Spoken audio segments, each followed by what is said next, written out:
I'm an athlete. I'm not a cookie cutter quarterback. Never have been, never will be.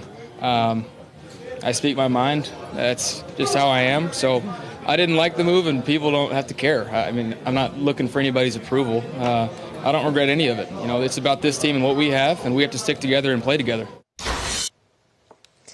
Gentlemen, we've been talking about this all week long. Different opinions here at the table. What do we think about how he is handling himself as the quarterback of the Browns? I know how you feel. Yeah, I love it. I love every minute of it. You know, one thing I can say, before Hue Jackson left and joined the staff for the Bengals, he also did a media tour. And I remember one of his quotes. He said, "We passed on 3 franchise QBs the first 2 years, in Wentz, Watson, and Mahomes.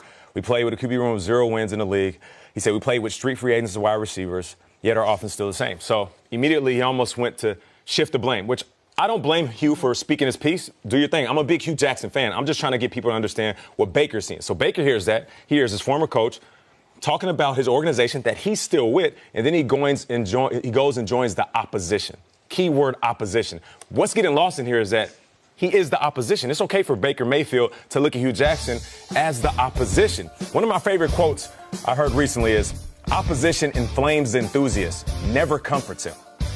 Let me say that again. Opposition inflames the enthusiast, never comforts him. So if Baker Mayfield sees him as now a guy that he's going against as a rival, that's what you would do to a player that you don't like. I did that plenty of times. I might see a guy in the offseason say, "What's up? How you doing? How's your family?" Bro hug. But if I see you on the field, "What's up? Talk to you later." I'm good with how Baker Mayfield. Yeah, there's a lot of quarterbacks who wouldn't have taken this tact. I mean, I don't think Andrew Luck or Russell Wilson, just knowing how they have been over the first 8 years of their career, would come and attack a former coach or do anything publicly. They'd always take the high road. Here's the thing with Baker Mayfield.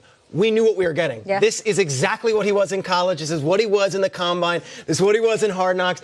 This was a guy who did a documentary leading up to his draft process where he called out Colin Cowherd, a media tycoon. Like, he doesn't care, and that's who he is. And the Browns, they signed up for it. So no surprise. This is what he is. And if he keeps on winning, this is going to be fine. If he starts losing and he continues, then we're going to be able to pick apart kind of his maturation process. Right now, though, it is all good in Cleveland.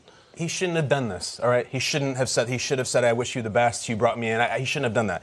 He also shouldn't have planted the flag at the 50-yard line. He shouldn't have posed shirtless with the tiger. He shouldn't have done a reality show. He shouldn't have done the Brett Favre pose. And he shouldn't have taken a team that went 131 and already had 4 wins on the season. Great point. He shouldn't have done any of that stuff. None of it. It never works for him. Guys, the biggest thing that Baker should keep doing is exactly what he's a different dude here.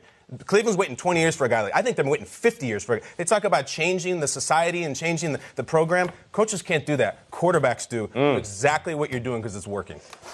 Until it doesn't, right? We'll see. To me, I think that sounds like a great solution, and more players would do that, but it puts a target on your back. Certainly it does, and I feel like he's one of those guys it will work for because it seems like that fuels him and drives him to sort of have that spotlight and speak recklessly, maybe for the other people's ears. But you look at a guy like Jalen Ramsey, when he was performing really well and he was a lockdown, shutdown corner, and he was saying all those things and able to back them up, then it was fine. The second he starts losing, and then he's out talking back, which you pointed out, sort of saying, everybody has an opinion. I hope Baker doesn't back down. Because that would... He is. I don't think he will. I don't think he will either. And if he starts losing or something bad happens, I don't think he'll care either. I mean, he'll care if he's losing, but he won't care about the words that he says. He's thrown out the playbook on how you're supposed to carry yourself, and it's working.